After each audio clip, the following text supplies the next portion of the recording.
They dragged Naomi Clark through the mesquite thorns like she was already dead. Her wrists were bound, her boots half-laced, her coat flapping open in the cold desert wind. She didn't scream. She'd already tried that. The men surrounding her weren't strangers. They were her neighbors, her elders, the same ones who preached unity on Sundays and whispered about bloodlines on Mondays. As they neared the edge of the ravine where the Black Creek ran dry most of the year, Councilman Edgar Boone stepped ahead, brushing dust from his black coat like the murder he was planning was a matter of protocol. "A woman like you," he said, "living alone, carrying a child, refusing to marry. It breeds unrest." Naomi raised her chin. "It breeds truth," she answered. Boone didn't flinch. "Then let the land silence you, just like it did your mother." But justice was already riding, and he didn't even know it. The lake's edge cracked beneath her feet, the ice groaning under the weight of two men dragging her forward. Naomi Clark's breath came in short, sharp bursts, her hands bound, her swollen belly protected only by her coat. The baby kicked, whether in fear or instinct, she couldn't tell. Behind her, Councilman Edgar Boone gave the order. Make it look like she slipped. No screaming, no bruises. His voice was cold and deliberate, not the sort you'd expect from a man who preached righteousness on Sundays. The others obeyed without hesitation, their boots thudding heavily against the frozen. "Sure, you should have accepted the proposal," one muttered, not meeting her eyes. "You would have been taken care of." Naomi didn't answer. Her jaw was clenched, her fingers twitching against the inside of her coat where a small leather pouch lay hidden. Her mother's final gift, sewn with sacred symbols the council had tried for years to erase. As they pushed her closer to the lake's thinnest point, she stopped struggling. She needed her strength. She had a plan, but not the time to finish it. 3 days earlier, Naomi had been walking the cracked sidewalks of Ashwood Hollow, the settlement, built by the council 30 years ago on land that wasn't theirs. The whispers followed her as always. "She thinks she's better than us. Refuses to marry, even now." Naomi kept her eyes straight ahead, her mother's old shawl wrapped around her shoulders. Her condition made her an easy target, not just of judgment, but control. That morning, Elder Boone had summoned her with the same tone used to discipline children. "You'll marry Silas Granger come Saturday," he declared, as if her body, her life, and her unborn child were theirs to barter. "The council agrees it's best." Naomi's refusal was swift but calculated. "I will not." Boone's face darkened. "Defiance only proves your mother's influence lives on in you." She, too, thought heritage was more important than peace. Naomi held his gaze, her hand resting instinctively over her belly. "My mother believed in truth. You fear it." Boone, I leaned closer. "We fear what happens when people forget their place."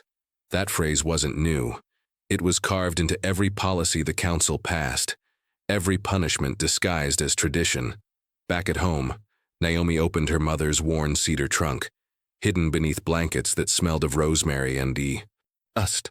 She found the pouch first, beaded, hand-stitched, unmistakably tribal. Then came the pages, half-burned notes, sketches of landmarkers, receipts with dates that didn't match the town's official registry. The truth was clear. Her mother had uncovered a fraud. The land didn't belong to the settlers, and Naomi's bloodline proved it. The council had silenced her mother 15 years ago with a staged accident. Now they were repeating history. Naomi had intended to flee that night before they could force her into marriage and legal transfer of her family's land. But as she packed provisions and wrapped the documents in oilcloth, a knock came at the door. She froze. When she opened it, there stood Lillian Granger, Silas's mother. "We brought preserves," she said, pushing her way inside with a basket full of judgment. "Every bride deserves something sweet." Naomi accepted the basket with a nod, but said nothing. "You'll be safe once you're married," Lillian said as she studied the room. "No more running. No more secrets. We'll help you forget all that." Her eyes drifted to the pouch visible under Naomi's coat. "It's not healthy, holding on to the past." After Lillian left, Naomi knew time had run out. She wrapped her mother's documents tighter, placed them deep in the lining of her coat, and slipped out through the back door. Her only hope was to reach the northern ridge before sunrise, where a trader named Harlan might still be passing through. But as she crept through town, she felt eyes on her. A figure moved at the corner near the chapel, then disappeared. She turned into an alley and found boot prints in the snow that didn't match hers. When she reached her horse behind the apothecary, the saddle was cut, the straps hanging uselessly. She wasn't running alone anymore. They were watching. She turned toward the lake instead, where her mother had always said the truth slept beneath the ice. Maybe she'd find it there. And now she stood at that same lake, forced to her knees, her breath freezing in front of her face. The ice cracked again. Louder this time. Boone raised a hand. The other men gripped her arms, ready to shove. "Don't fight it," one of them said. Naomi's hand tightened around the pouch one last time. "My mother died here too," she said, voice steady. But she left behind more than memories. She looked past them, hoping anyone had followed. But the only sound was wind through the trees and the rhythmic creak of death beneath the ice. In the back room of Ashwood Hollow's chapel, the council gathered in silence. The flickering oil lamp on the table cast long shadows over the wooden walls, and the faces of the 5 men seated around it were marked with something darker than concern. Certainty. Edgar Boone stood at the head, his fists resting on a worn folder containing Naomi Clark's supposed case. He opened it with theatrical slowness. "She's been digging again," he said. Lillian saw the pouch, said she had papers in her coat. "She's trying to finish what her mother started." A heavy silence followed. Pastor Wilkes cleared his throat. "Maybe she's just scared about the baby, about being alone." Boone's eyes narrowed. "She's not scared. She's dangerous. She's pregnant, yes, but still a threat. If those documents get out, if people start asking questions about how we got this land." He let the sentence trail off. But they all knew what he meant. Councilman Reeve leaned forward. "The marriage was our safest bet. Now that she's refused again," Boone snapped the folder shut. "Then we do what we should have done years ago." He turned to Silas Granger. "Take your men. Tonight she'll go to the lake. That's where her mother went looking too. End it." Pastor Wilkes hesitated. "You want us to kill a pregnant woman?"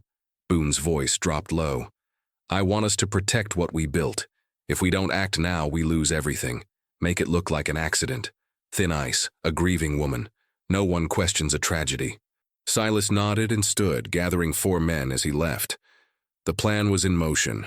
Miles north, Luke McCall rode beneath a pale sky, the final wagons of his cattle drive creaking along behind him. 15 years of working the land had taught him that silence could mean peace, or trouble, and something about Ashwood Hollow had always smelled like lies. As he approached the outskirts, the wind shifted and carried with it something unmistakable. A scream. Not the playful kind of children at dusk, or the frustrated bark of a drunk. This was raw fear. Luke jerked his reins and turned his horse, Thunder, toward the sound without hesitation. His boots hit the ground fast as he scanned the tree line, rifle already in hand.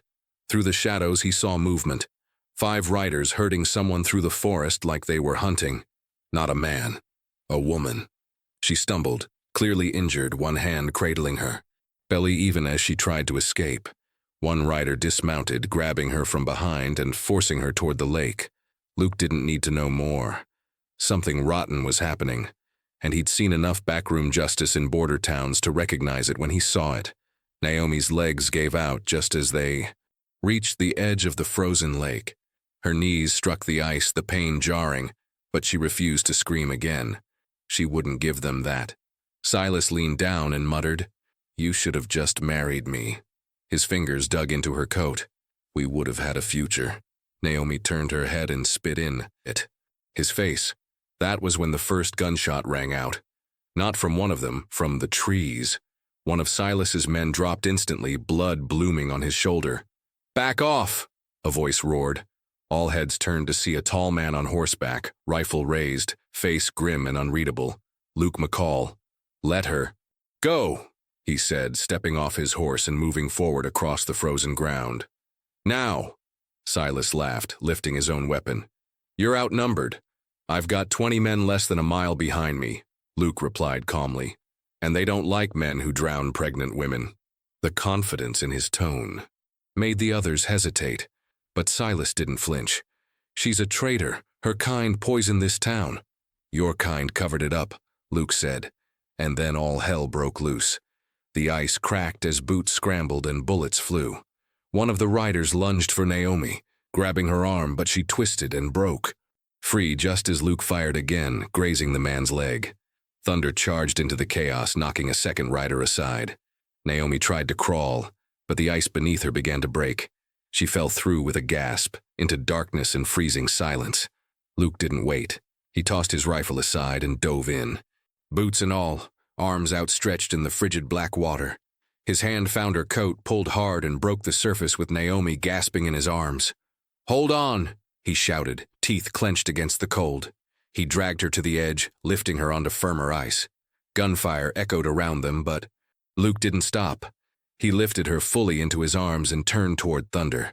"She's bleeding," he muttered, seeing the dark spot spreading under her coat. "And she's not losing that baby today." With bullets still cutting the night air, he threw her over the saddle and mounted behind her. One final shot ripped through the darkness, grazing Luke's shoulder. But he didn't look back. He rode north. They didn't stop until they reached the Double M Ranch, nestled behind the hills and out of sight from town. Charlie, his foreman, rushed out, mouth dropping when he saw the blood and the woman. In Luke's arms. "Inside!" Luke barked. "Get Maria hot water, bandages now!" Inside the house, Naomi faded in and out of consciousness, her hands clutching the beaded pouch even as she shivered violently. Luke wrapped her in every blanket he could find. "You're safe now," he murmured, not knowing. Yet who she was, only that she'd nearly died for something someone was desperate to bury. Her lips moved. "My mother. The truth." Luke leaned closer. "We'll talk later. First, you rest." She opened her eyes, barely able to focus. "They'll come for me again. Then they'll find out I'm not so easy to scare." Luke stood as Maria bustled in with steaming towels and an iron will.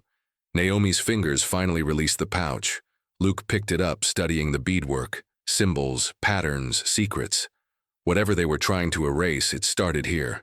And as the fire crackled and Maria worked to save the owl, mother and child, Luke McCall sat silently in the corner, rifle across his knees, already calculating what kind of war was coming, and wondering just what the hell Ashwood Hollow had done to deserve a woman this brave being thrown into a frozen lake to die. Naomi woke to the scent of herbs and old wood, her limbs heavy and sore. The pain in her shoulder had dulled, but a deep ache remained in her ribs and a sharper one beneath her heart, the memory of how close she'd come to dying. She sat up slowly, the wool blankets tangled around her legs. Her hand immediately went to her stomach. The baby moved, just once gently. Relief surged through her like fire. Then her fingers brushed something else, the small leather pouch her mother had left her, now resting on the bedside table. The beaded patterns were still intact, despite the near drowning. She picked it up and traced the designs with her thumb. That's when she noticed it. An unfamiliar row of beads along the edge, stitched with a pattern she hadn't seen before. It wasn't decorative. It was intentional. A sequence. A cipher. She opened the pouch and found not the folded document she'd hidden there, but a smaller piece of beadwork sewn into the lining itself. Her mother hadn't just hidden papers. She had encoded information directly into the craft, beyond where anyone would think to look. Names, maybe. Dates. Places. This was bigger than Naomi had imagined. Maria, the woman who had taken charge of her care, entered the room just as Naomi was spreading the beadwork on the blanket. "Your hands work already?" Maria asked, half teasing, half concerned. "Barely," Naomi said, "but my head works better." She showed Maria the patterns. "My mother knew they'd come for her. She knew they'd come for me too." Maria nodded solemnly and sat beside her. "My grandmother used patterns like these, symbols to preserve what could not be written. I thought those days were behind us. Turns out," Naomi said, "they're not." A knock on the door interrupted them, and moments later, Charlie entered, a wiry man with a sharp jaw and steady eyes. "Luke's ready to talk. Said when you were strong enough, he'd tell you everything." Naomi stood, ignoring the pain. "I'm strong enough." They walked together down the hall to Luke's study, where the fire burned low and the air carried tension like A drawn bowstring. Luke rose from behind the desk, setting aside a stack of papers. "You're tougher than I thought," he said with a wry smile. "You pulled me out of a frozen lake." "I didn't have much choice," Naomi answered. She sat across from him, her eyes locking with his. "Why'd you help me?" Luke leaned back in his chair. "Because I've been watching Ashwood Hollow for years. Too many things didn't make sense. How a town grew so fast, so rich. How records disappeared. And how people like your mother vanished without answers." Naomi leaned forward. "So it wasn't a coincidence you were near the lake?" "No," Luke said. "I'd heard rumors that the council was planning something. I didn't know what. I was on my way to find out when I saw them dragging you." Naomi hesitated, then unfolded the beadwork. "My mother stitched this. It's a map, I think. Names, maybe. Codes." Luke studied it. Closely, his brow furrowed. "I've seen some of these symbols before. We might be able to match them with land transfer records, if we can get access to the archives." Naomi's voice dropped. "If they don't kill us first." Charlie knocked again and entered. "You've got a visitor," he said. "One you might actually want to see." Luke raised an eyebrow. "Who?" "Marshal Avery Lane. Said he's here on official business and he's not alone." Naomi's heart jumped. "Did the council send him?" "No," Charlie said. "From what I can tell, he's here because someone's been feeding him reports. Might be your handiwork, Luke?" Moments later, Marshal Lane entered, flanked by 2 deputies. He was tall, graying at the temples, and his badge was scratched but unmistakable. "Miss Clark," he greeted Naomi with a respectful nod. "Mr. McCall, I've been hearing things about Ashwood Hollow for a long time. Mostly rumors. Then someone sent me a bundle of letters, land deeds, and a statement from a man who disappeared 3 weeks ago." Luke stood. "That was me. I've been compiling what I could. But we need more. We need witnesses." Naomi held up the pouch. "We need to decode this." The marshal listened, silent, but focused as Naomi and Luke explained everything. Her mother's research, the threats, the council's desperation to erase the past. When they finished, he rubbed his jaw and looked at the beadwork. "This," he said, "might be enough to open a case. But if you can find someone who survived what the council covered up, someone still alive, then we've got something real." Naomi stood slowly, feeling the weight of her mother's legacy settle across her shoulders. "Then that's what we'll do." Luke nodded. "We'll find the survivors." Maria returned then, holding a ledger she had found in an old cabinet. "This might help," she said. "It belonged to the council's secretary, hidden in the flower bin." Luke opened it and scanned a few pages. Names, payments, signatures, and most of them lead to one place, Old Creek Hollow. Marshal Lane smiled for the first time. "Then I'd say we're in business." As the night deepened, Naomi sat by the fire once more, the beadwork in her lap, and the names of allies now forming in her mind. Maria with her ancestral knowledge, Charlie with his unwavering loyalty, Luke with his unspoken conviction, and now the marshal bringing the weight of law into the battle. The council still had power, but for the first time in years, they weren't the only ones who could strike back. And as Naomi traced the pattern of blue and white beads that seemed to point north, she knew what they had to do next. Follow the map. Find the truth. Make it undeniable. The resistance had begun. The first shot cracked through the early morning haze, sending a splinter of wood flying from the edge of the porch railing. Luke was already moving before the second bullet whined overhead.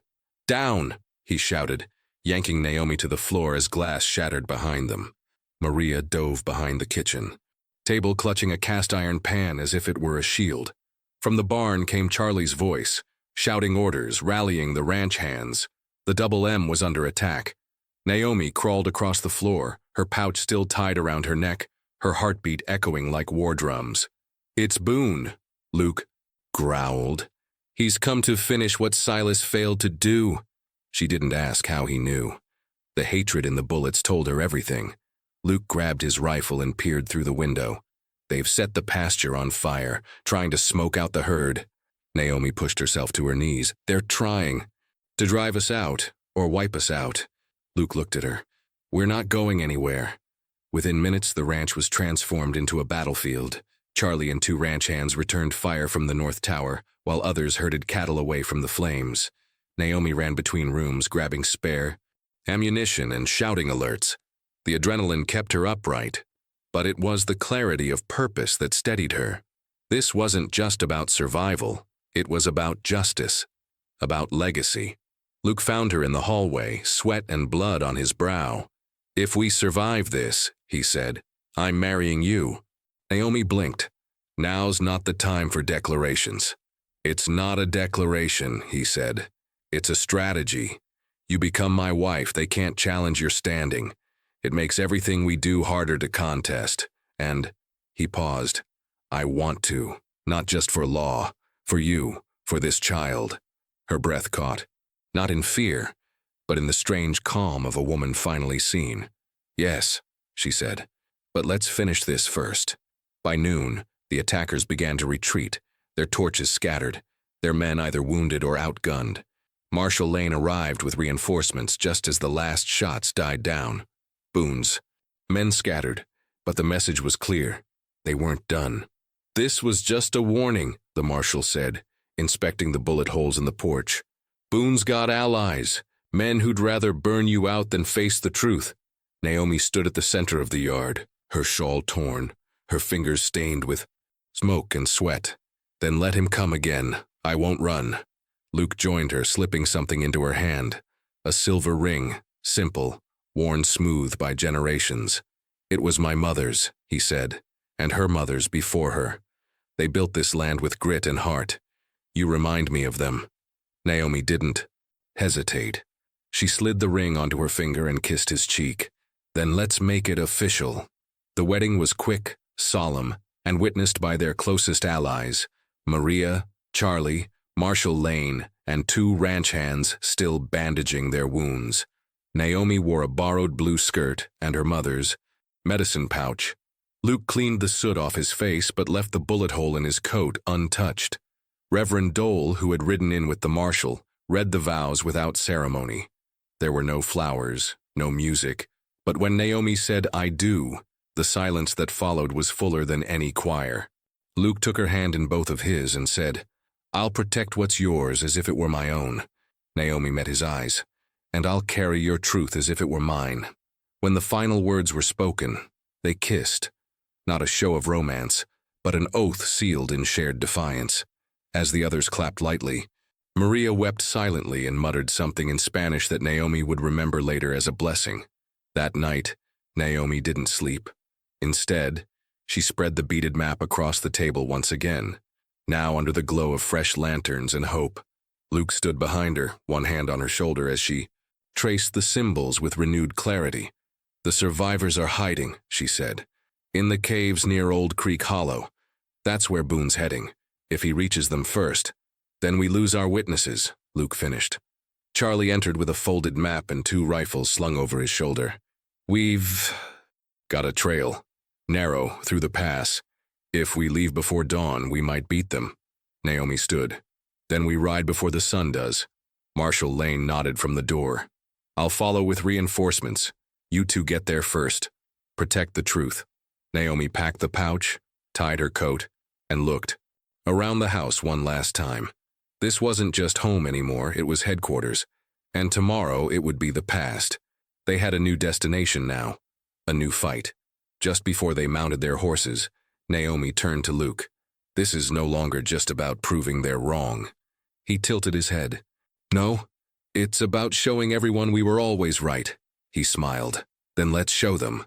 And as they rode out under a pale moon, the fire behind them smoldering low, Naomi Clark, now Naomi McCall, led the charge toward the caves, toward the truth, toward the final reckoning that waited beyond the ridge. The trail to the northern caves twisted through canyons carved by time and silence.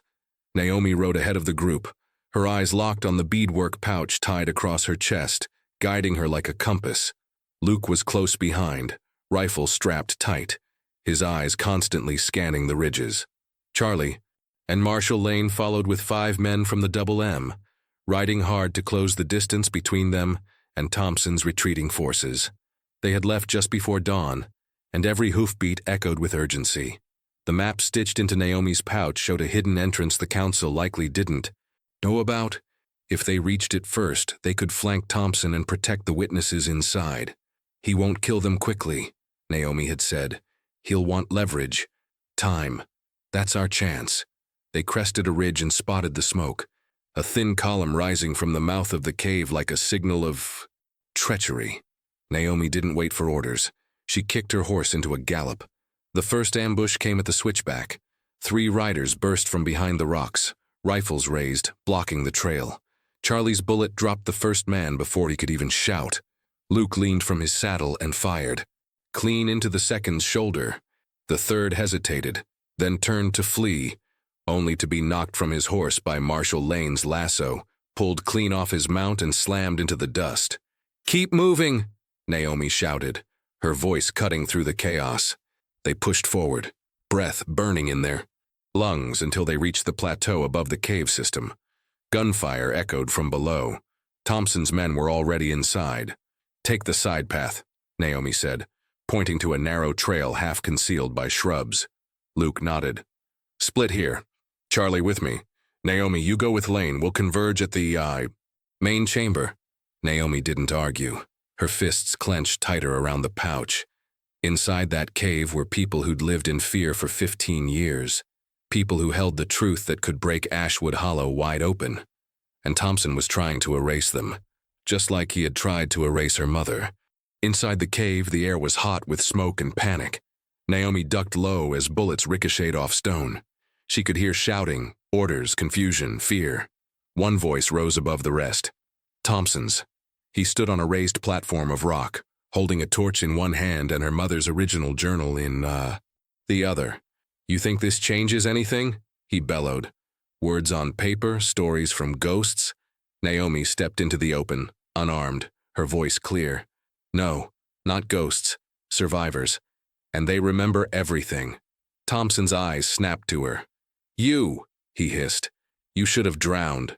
But I didn't," she said. "You tried to silence my mother. Now you're trying to destroy the truth, but you've already lost." He raised the torch. One spark, and it all goes up. Naomi's voice didn't waver. "Then burn it. But they're still here. The ones who fled your poison, your lies, they're still alive. And they've already told their stories. To me, to Marshal Lane, to Luke." The hesitation in Thompson's hand was brief, but enough. A gunshot rang out. Thompson's arm jerked sideways as the bullet tore through his shoulder, sending the torch clattering to the stone floor. Luke appeared from the opposite passage, rifle still smoking. "You talk too much," he muttered. Charlie tackled one of the remaining council enforcers as Lane disarmed another. Thompson stumbled backward, clutching his wound, and fell to his knees. Naomi moved forward slowly, retrieving the journal from the ground. It was charred at the edges but intact. "You lose," she said. "Not because of the bullets, because you never understood that the truth can't be buried. It always finds a way out." Behind her, movement stirred in the cave shadows. A dozen figures emerged, faces worn and cautious. One by one, they stepped forward. Elders, mothers, 2 teenagers, and an old woman who looked directly at Naomi. "You are Catherine's child," the woman said in a voice like gravel. Naomi nodded, unable to speak. The woman's hand touched Naomi's cheek. "We saw what they did, and we've been waiting for this day." The survivors confirmed everything. The poisoned wells, the forged land claims, the erased tribal lines, the murders masked as misfortune. Their testimonies, quiet, unwavering, full of grief and clarity, were recorded by Lane's deputy on the spot. Some cried as they spoke. Some simply looked into the fire and let the words come like old songs. When Naomi showed them the beaded pouch, they recognized the symbols immediately. "This is the old way," one said. "Your mother preserved more than names. She preserved the blood memory." Naomi sat among them, letting the stories surround her.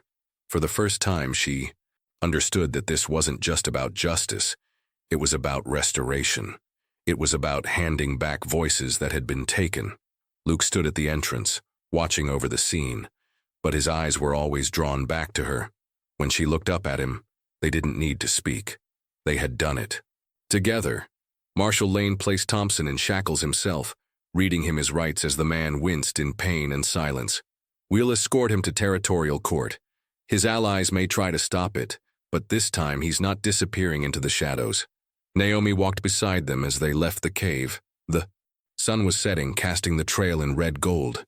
The survivors rode with them, no longer hidden. They were witnesses now, the kind no counsel could erase. Naomi held the journal tight in one hand and the pouch in the other. Luke reached over and took her hand. "It's not over," he said. "No," she replied. "But now it's our story, and we're the ones telling it." The courtroom was packed, and the air inside was thick with years of withheld truths finally coming to light. Naomi sat beside Luke, her fingers clutching the frayed edge of her mother's beaded pouch as the judge read the verdicts. Edgar Boone and the remaining members of the Ashwood Hollow Council stood in iron shackles, silent as the gavel dropped. "Guilty," the judge declared, "on all counts: conspiracy, fraud, attempted murder, and crimes against native populations." The sentence was life imprisonment in the territorial prison. There was no applause, no outburst, just the collective release of tension from a crowd that had waited over a decade for justice. Naomi didn't smile. She felt the weight of every name that hadn't made it to this day. Her mother, the elders who had died in hiding, the ones whose voices were never heard. As Boone was escorted out, he paused just long enough to look at her, but Naomi didn't flinch. She met his eyes with nothing but resolve. His reign was over. The transformation of Ashwood Hollow began even before the trial ended. With the council disbanded and their land holdings redistributed, the town underwent a complete rebirth. The new name, Two Rivers Junction, was proposed by both native leaders and settlers together, a recognition of the place where two peoples had finally chosen unity over erasure.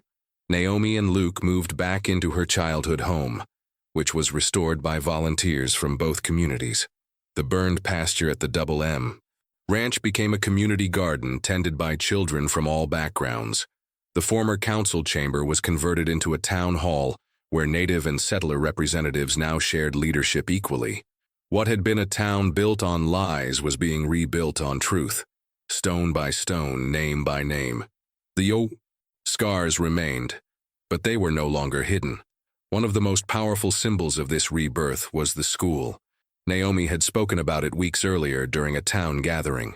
"We owe the next generation more than silence," she'd said.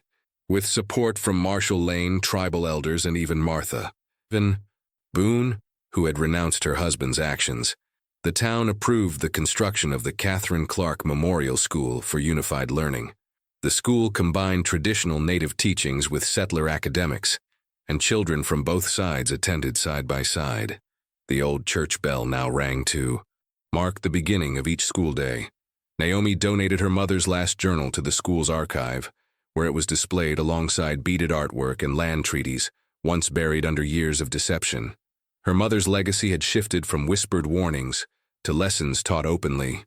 Naomi often visited the school grounds, watching children learn under open skies, knowing it was everything her mother had fought for and never lived to see. Luke stayed busy overseeing the ranch's expansion, now with tribal families working alongside settlers as equal partners. Charlie took over coordination of the new community security force, a blend of former ranch hands and trusted tribal warriors. Maria ran the town's first integrated kitchen, serving both cornbread and fry bread, depending on the day. Naomi, however, had slowed her pace. She still helped decode beadwork maps and assisted with policy decisions at town hall, but her steps were more careful now, her hands more mindful. One afternoon, Luke found her in the garden, holding her stomach in quiet contemplation. "You haven't said it yet," he said gently. Naomi looked up, her eyes softer than he'd seen them in weeks. "I wanted to wait until all this was done, until I was sure we were building something worth bringing life into." She smiled, rested his hand on her belly. "We're having a child, Luke." He didn't speak at first. He just dropped to one knee, pressed his forehead to her hand and whispered, "Then we better keep this peace strong." The announcement rippled through Two Rivers Junction like another turning point. The daughter of Catherine Clark would raise a child in a town once set on destroying her family line. Women brought her herbs and hand-woven shawls. Elders sang prayers over her door. Children who had once whispered about her now greeted her by name.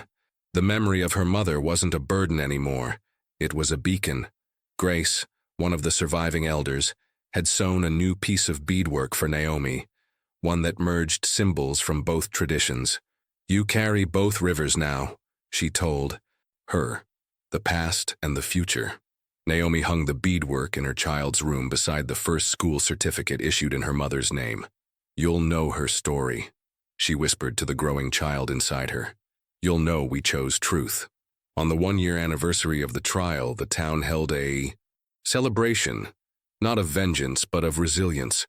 Survivors who had once lived in caves now stood on porches with grandchildren in their arms. The school enrolled its first graduating class. Marshall Lane retired, saying he finally saw justice do more than punish. It had healed. Naomi stood on the steps of the school with Luke at her side and the future in her arms. She looked out over the town, over the council chamber turned school, over the gardens where blood had once been spilled, over the people who had once looked at her as something to fear. Now, they saw her as something else, entirely. A bridge, a mother, a leader, and above all, a daughter who had refused to forget. If this story moved you, don't forget to subscribe to Souls of the Old West. Every week we bring you powerful tales of resilience, truth, and redemption, drawn from the forgotten corners of frontier history, where legends are born and justice rises from the dust. Hit like, share with someone who needs to believe in courage again, and join a growing community that refuses to let the past stay buried. Got thoughts on Naomi's journey? Leave a comment. We read every single one. Because here at Souls of the Old West, the land remembers, and so do we.